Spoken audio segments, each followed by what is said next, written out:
Bonjour et bienvenue les amis sur cette nouvelle vidéo de GR Motors. Alors aujourd'hui, on continue encore les breaks d'atelier. Et là donc je suis directement dans l'atelier. Et là si vous apercevez derrière, eh bien j'ai une auto qui est arrivée là ce matin, parce que là on est lundi en fait. Et pour une panne, je savais qu'elle allait arriver. Et justement, je vais vous expliquer un petit peu toute l'histoire de cette voiture. Déjà je vais vous présenter la voiture. Allez, on va regarder déjà ce que c'est comme voiture. Alors, pour ceux qui connaissent un petit peu, eh bien, c'est une Opel Manta.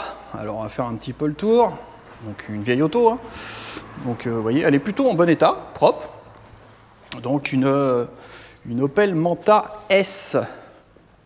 Donc, ouais, plutôt propre, bon état. Alors, pourquoi elle est là, cette voiture? Donc, vous voyez, déjà, je l'ai rentrée dans l'atelier.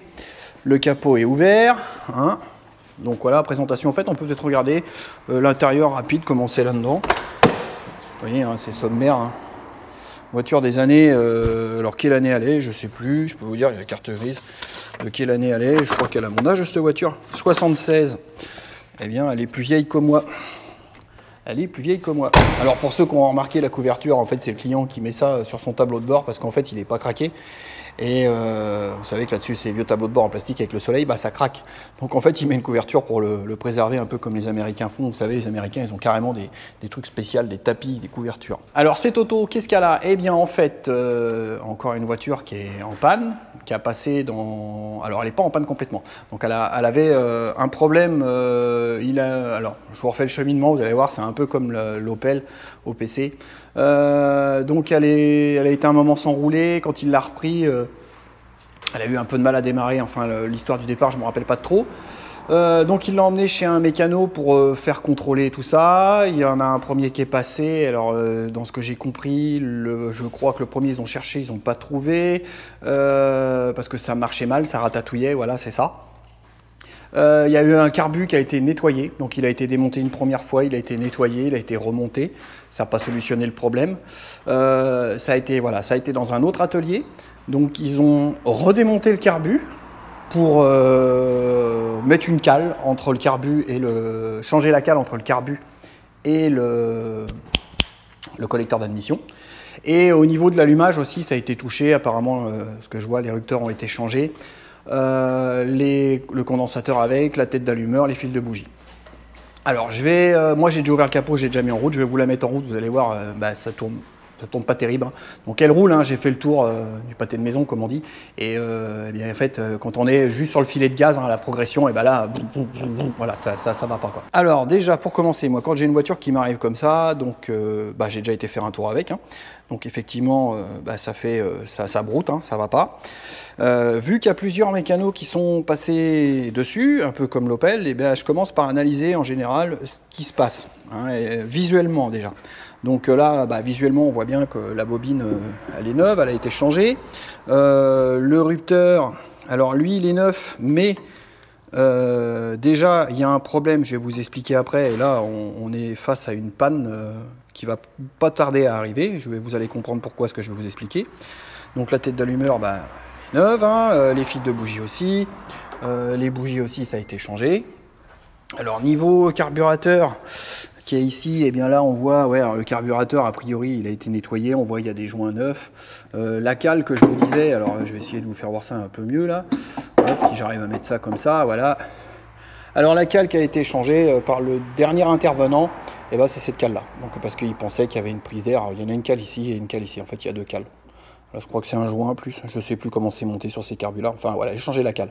Donc résultat, toujours le même problème. Alors, ce qu'on va faire, c'est que déjà, je vais vous la mettre en route, vous allez voir un petit peu comment ça tourne déjà. Hop, on est dans l'auto. Alors, donc, boum, normalement elle démarre bien. Elle démarre plutôt pas mal. Bon là déjà, ça démarre, mais comme on dit, on sent, elle n'est pas à l'aise, ça tourne pas très bien au ralenti déjà. On va essayer d'accélérer un petit peu. Là ça accélère. Voilà, là ça va pas là, vous voyez.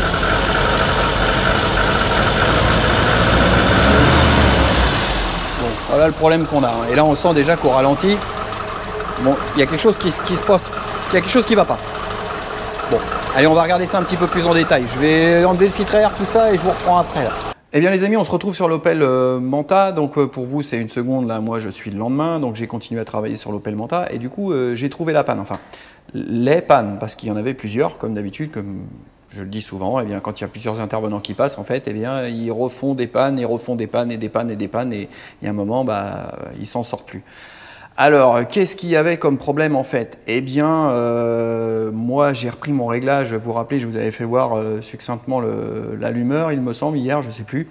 J'ai repris le réglage du rupteur, donc déjà l'écartement rupteur c'était pas bon. Hein, alors normalement c'est 0,40 mais j'avais presque 0,50, je ne sais pas ce qu'ils ont à vouloir mettre plus d'écartement, enfin bref.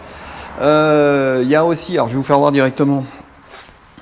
Je ne sais plus si je vous l'avais dit, mais vous savez, là, c'est qu'en fait, ils ont été me changer alors, le rupteur est neuf, ils ont changé le condensateur, mais ils n'ont pas remis le bon modèle, parce que c'est pas celui qui correspond à la voiture, ça, c'est pas pour un allumeur Bosch, parce que ça, c'est un allumeur Bosch. Donc, il y avait cette petite patoune-là là, qui normalement tient avec le... Ça c'est maintenu avec le condensateur, mais comme là, on n'a plus le condensateur d'origine, donc ça bougeait dans tous les sens là-dedans. Et c'est que je ne sais même pas comment le client il n'est pas tombé en panne, parce qu'en fait ça faisait que le rupteur venait se mettre à la masse, donc quand on le met à la masse, on coupe l'allumage. Le rupteur qui a été mis, alors c'est une bidouille de chinoiserie ou je sais pas, vous voyez là il tient pas dans son sertissage, alors là c'est pas bon du tout, hein, parce que ce qu'on veut c'est que lui il est là pour absorber le courant d'extra-rupture, donc ce qu'on veut c'est qu'il ait une bonne masse, mais là... Autant vous dire que ça puis rien, c'est pareil, donc ça fonctionne, mais c'est pas terrible, hein, parce que quand la voiture tourne, puis je le bouge, ça me fait des coupures d'allumage. Donc voilà. Alors, moi je pense que là, il y avait... J'arrive même pas vraiment à déterminer la panne, parce que quand je vais vous dire ce que j'ai trouvé, pour moi, je pense... Il devait y avoir une panne au départ qui devait être tout simple. Je pense que c'était peut-être un problème d'allumage, tout simplement un problème de rupteur condensateur qu'il y avait à remplacer. Je suppose que c'était ça la panne de départ. Parce qu'en fait, là, ce que j'ai trouvé, ce qui faisait que la voiture marchait vraiment pas bien, comme vous l'avez vu hier, c'est qu'en fait, j'ai contrôlé le point d'avance après. Là-dessus, c'est 5 degrés avant le PMH, hein, voilà, rien d'incroyable, rien de compliqué. Quand j'ai fait mon relevé avec la lance Strobo, j'avais 36 degrés. Alors bon... Je comprends pas comment on peut faire pour mettre... J'en sais rien. Alors, ce qui est étonnant, c'est que ça, avec 36 degrés, ça démarre. Enfin bon, c'est de l'ancienne génération, on n'a pas un gros taux de compression. Donc au ralenti, on va dire que ça arrivait à fonctionner. Donc c'est pour ça qu'en fait, ils avaient compensé au carbu, ils avaient ouvert le papillon des gaz et la vis de richesse. Enfin voilà, hein, parce que quand on a 36 degrés au lieu de 5, ça va pas bien. Alors ce qui se passait après, c'est quand on mettait filet de gaz, qu'on prenait un petit peu de régime, le souci, c'est que l'avance à dépression se mettait en fonction. Parce que des fois ça arrive qu'elle ne fonctionne plus, mais là elle fonctionnait encore. Donc du coup elle remettait encore de l'avance, plus la centrifuge qui démarrait. Donc je sais pas, j'ai pas regardé, mais on prenait peut-être 45 degrés à 1500 tours. Là il n'en veut pas, hein, ça passe pas. Hein. Là des fois je comprends pas. Donc alors j'ai remis l'avance à 5 degrés, donc là forcément tout de suite ça va mieux, j'ai rééquilibré un peu mes vis de richesse et mes vis d'air, donc j'ai un ralenti qui est bien. Bon là par moment à scoop, elle m'a fait des ratatouilles, mais ça je suis sûr et certain c'est le condensateur, hein, ce que je vous ai fait voir, le truc là qui ne tient pas dans son sertissage. D'ailleurs je vais la mettre en route, hein, on va voir si déjà elle redémarre bien là, logiquement oui.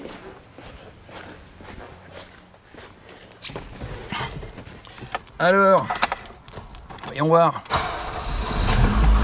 Voilà, on redémarre. Un petit contour qui a été rajouté. D'ailleurs, une chose que quand ta coupe fait des à-coups, on voit le contour qui a été mis là. Elle tombe à zéro, l'aiguille elle remonte, tac tac. Donc ça veut dire qu'en fait, il y a le condensateur qui fait plus son boulot et on coupe l'allumage en fait.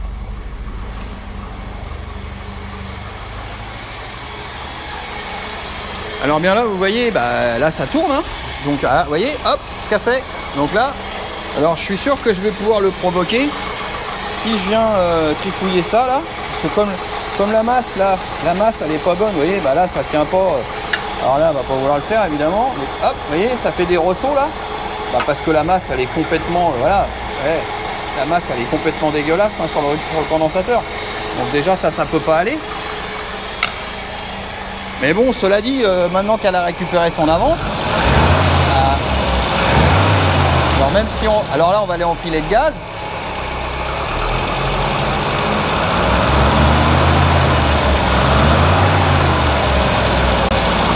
là c'est beaucoup mieux. Hein. Bon, comme vous l'avez vu, bah, c'est beaucoup mieux. Bon, il y a encore des choses à reprendre, mais là, si vous voulez, moi, la façon dont je procède, c'est que je voulais déjà trouver le problème majeur qu'il y avait, parce que là, ça allait pas du tout. Donc, bah, le problème majeur, en fait, c'était, on va dire que bah, on avait 36 degrés d'avance, c'était ça le problème. À ça, alors ça, l'avance qui était à 36 degrés, peut-être que volontairement, ils l'ont mis pour compenser, j'en sais rien. Donc j'avais je pense qu'à la base le carbu il n'avait pas de problème, enfin pas plus de problème que ça. Il est vieillot, il a un petit peu de jeu, il est un peu fuyant, mais c'est pas lui qui provoquait, c'est pas lui qui générait un problème. Moi je pense que dans le cheminement le problème de base c'était rupteur condensateur qui était usé. Et du coup, ils ont changé les rupteurs. Je pense que la première personne a dû faire ça, elle a changé les rupteurs, les condensateurs. Ils ont mis un condensateur, alors en vrai j'appelle ça des chinoiseries, hein, ça c'est des merdes. Et bah, du coup, un condensateur qui n'est pas terrible. En plus, la personne, hein, on regarde, la personne qui a fait ça, elle a bien dû se rendre compte qu'elle ne mettait pas le bon condensateur parce qu'il n'y avait plus le petit support pour tenir la pâte. Mais bon, c'est pas grave, hein, il a gardé le fil, il a recoupé, il a ressoudé. Donc on a un condensateur moyen qui a une masse merdique, un fil qui ne tenait plus, qui devait se foutre à la masse. Et là, à partir du moment qu'ils ont dû changer ça, et bien là, ça s'est mis à merdouiller. Comme là, broum broum, pas bien, machin, parce que le truc qui devait se coller à la masse par moment, le condensateur qui déconne. Et puis bah là, du coup, ils sont partis, bah, ils ont mis des fils de bougie, après ils ont mis une bobine, bah, ça marche pas. Après, bah, c'est le carbu qui a un problème, donc on démonte le carbu, on nettoie le carbu, on rajoute une cale, et puis après, il y a un moment, il y en a un, bah, je sais pas, il a mis 36 degrés d'avance. Alors, bon. Moi, je comprends pas forcément la logique de tout ça. Voilà, ce que je vais faire, c'est que je vais rappeler mon client. Je vais dire, bon, bah voilà, j'ai cerné les problèmes. Donc, les choses qu'il va falloir faire sur ces véhicules pour que, qu'ils retrouvent un fonctionnement, on va dire, normal et surtout fiable. On va reprendre l'allumeur. Il faut reprendre l'allumeur complètement. Alors, je vais regarder l'état du rupteur. Hein, s'il est tout neuf, donc s'il est beau, on va le laisser. Par contre, on va remettre un condensateur d'origine. On arrive encore à en trouver des vieux stocks, mais d'origine qui sont propres, nickel. Ou autrement, moi, j'en pêche et souvent, je remets des condensateurs que j'ai. Souvent, ceux qu'on achète aujourd'hui, tout neuf, là, si on en trouve, bon, c'est une espèce de réplique, je sais pas quoi, mais souvent, vous les montez, les trucs, vous faites 10 km, ils sont morts. Enfin bref, il faudrait remettre l'allumeur donc bien en état, reprendre les courbes d'avance, centrifuge, refaire un calage, remettre un rupteur condensateur propre, refaire un montage propre, isolé, qu'il n'y ait pas de souci. Et puis le carburateur aussi, il va y avoir des choses à reprendre, hein, parce que quand on regarde, alors du coup, la cale qui est là, elle n'est pas d'origine. Hein, je l'avais peut-être pas dit, hein, parce qu'ils avaient remis une cale, mais cette cale-là, elle n'est pas d'origine, elle a été rajoutée. Donc quand ils ont rajouté ça aussi, le ressort était coincé entre l'axe et la cale parce que la cale est plus large, donc ça forçait. Et puis, du coup, les réglages de base n'étaient pas bons parce qu'ils ont ouvert le papillon à fond, la richesse, tout pour compenser leur avance. Et puis, vous voyez, là, tout a été touché. Donc là, au niveau de la pompe de reprise, là, c'est complètement déréglé. Voilà, il y a du jeu partout. Tout ce qui est reprise, là, c'est moi qui l'ai volontairement complètement déréglé parce que ça avait été touché. Donc, en fait, même à chaud, on gardait du gaz sur le starter accéléré. Donc, bon, voilà, tout a été touché partout. Donc, maintenant, il faut tout reprendre. Eh bien, donc voilà, hein, pour cette histoire d'Opel Manta, vous voyez, c'était comme l'Opel OPC. Bon, l'Opel OPC, c'est pareil, hein, il y avait eu du trifouillage de fait partout. Là, vous vous rappelez la Jeep aussi, pareil. Là, c'était pas grand chose la Jeep, c'était juste le rupteur. Cela dit, ça va. Et celle-ci, là, on se retrouve avec, vous avez vu quoi, tout ce bordel. Donc, souvent, vous voyez, vous comprenez pourquoi des fois, derrière, on passe un peu de temps parce que, quand on reprend les bases, on trouve assez vite. Mais vous voyez, ça, plus ça, plus ça, plus ça, plus ça. En fait, il faut refaire le cheminement inverse de ce que les gens ont fait. Et je pense que moi, la panne de base, c'était juste rupteur condensateur. Et le fait de remettre des trucs qui sont pas terribles, mal remontés, pas bien soignés, et du coup, ça recrée une panne. Et du coup, après, ils sont partis dans des trucs de fous furieux. Bon, eh bien les amis, on va en rester là-dessus pour cette vidéo de cette semaine. Et puis, moi, je vais vous dire dans une petite quinzaine de jours, parce que là, je vais prendre des congés. À la rentrée, la prochaine vidéo que je ferai, ça sera sur l'Opel en fait, hein, parce que là je vais la garder parce que j'ai pas les pièces. Et bien du coup, on verra ensemble pour la remise en état de l'allumeur. Je ferai une vidéo sur la remise en état de l'allumeur et du carburateur et de sa mise au point. Comme ça, on verra un petit peu, vous verrez un petit peu, pardon, comment je procède. Eh bien écoutez, sur ce, je vais vous laisser hein, en souhaitant des bonnes vacances pour ceux qui y sont et ceux qui vont en prendre. Et puis je vous dis, alors surtout, comme d'habitude, hein, n'hésitez pas, le petit pouce bleu. Hein, et puis n'hésitez pas à partager, liker. Et je vous dis à bientôt. Tchuss!